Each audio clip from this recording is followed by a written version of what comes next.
was 25 of 36, a little over 200 yards, a touchdown, an interception. A game really...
Here's Justin Forsett, his first carry. Yeah, give him 4 yards there. It'll be 2nd and 6.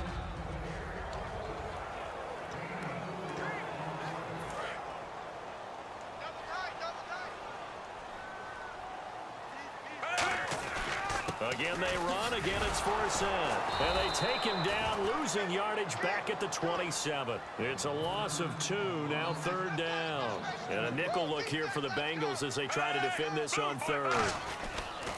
Now a toss. This is Forsett. And he is going to lose yardage here. He loses 4, and it brings up 4th. There's so many things that go into playing the position of linebacker. Some of them are actually subtle. Doing the drill work that you do all the time in practice and carrying it over to the game. Get rid of blockers. And look here, it's an opening drive fake. And that's complete to Lewis. And he will have first down yardage as he's brought down at the 41. Well, you want to talk about catching the defense off guard. Opening drive fake punt. They got it. That had the total feel of something that was scripted during the entire week leading up to the game. They made that decision probably on Tuesday. First drive of the game, if we don't get it, we're going to fake it, and it pays off in a big way. They stay on the ground. Forsett again. And he'll push it.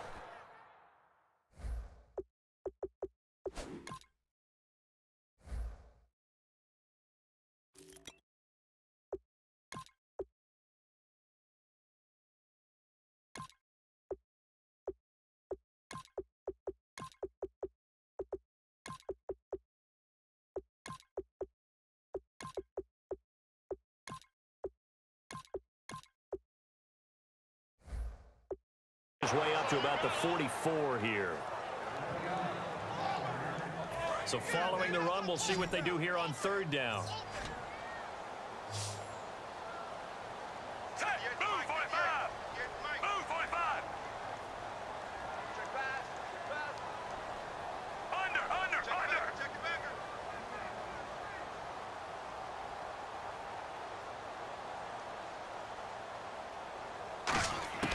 Third down, Flacco needs a decent chunk of yardage.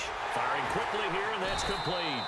And he's taken down at the 43, but not before picking up the first. An ex-teammate used to tell me all the time, I hate experienced quarterbacks because no matter what, you really can't hide what you're doing. And I think that right there, he knew right away where the blitz was coming from, where his primary guy was going to be, and he ended up going to a secondary target for a nice game. I was just going to ask you, that wasn't the primary target. He's so good at that, isn't he? I think he knew right away that he wasn't going to get to his primary guy. I think he read that as soon as he got to the line of scrimmage, knew where the pressure was going to come from, and said, I know how to beat that, and that's what he did. First down and 10 now for the offensive group.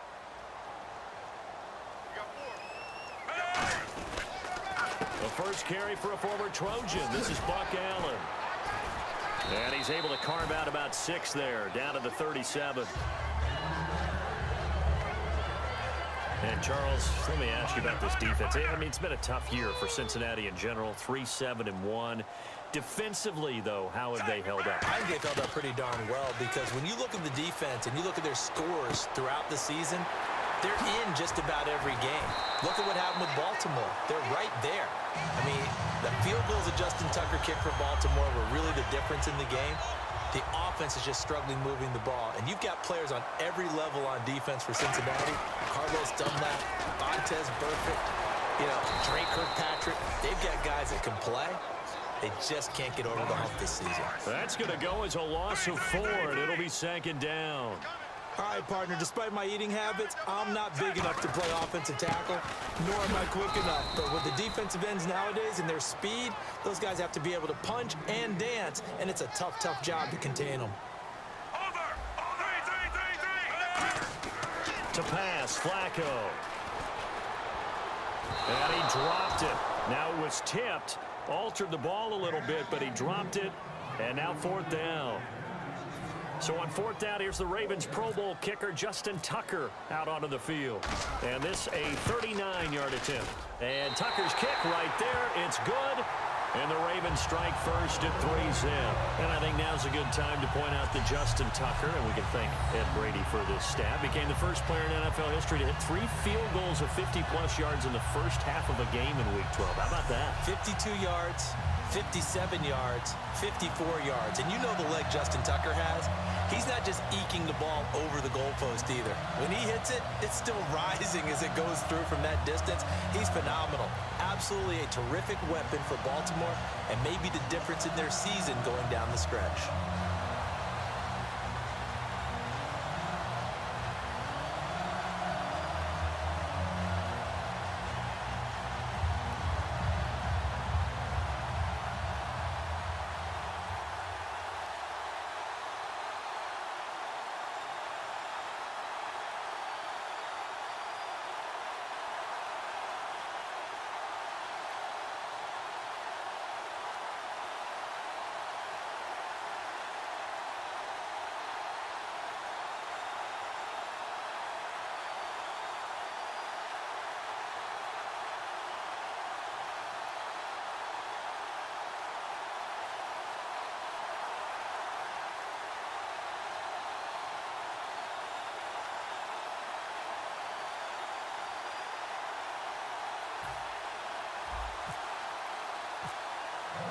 Tucker now following the made field goal, set to kick it away. And that'll carry over the back line of the end zone for a touchback. So here's a look at Andy Dalton as he brings the Cincinnati Bengals onto the field, coming off a 5-point loss to Baltimore. Just over 50% for Dalton in that game, 26 of 48, and certainly he's missing A.J. Green. Of that, there is zero doubt, because A.J. Green opens things up for everyone else on offense, because you've got to kick coverages towards him. If you don't, he'll run past you, and he also has the ability to catch it short and take it deep, and runs intermediate routes as well as anyone in the league. So without him, you're able to focus more on other players, and they are able to clamp down on the other receivers. On 1st and 10, here's Andy Dalton. And his first look is incomplete. And this O-line, it is the lifeblood of the offense. They establish the tone. Mean, nasty, physical. They can't wait to get after people. That allows the rest of the offense to feel confident. 2nd and 10. Dalton once more. Now he's hit, and Dalton lost the football. And the offense will cover this one up, but they'll be pushed back inside their own 10. On plays like this, where the ball comes free, it's often unusual for the team that lost it to get it back. Because this is the quarterback. The ball gets away from him. Everyone else is trying to execute what they're supposed to do on offense. They're usually looking in the other direction, downfield, or have moved away from it. And he will be hit from behind and run over. Wow.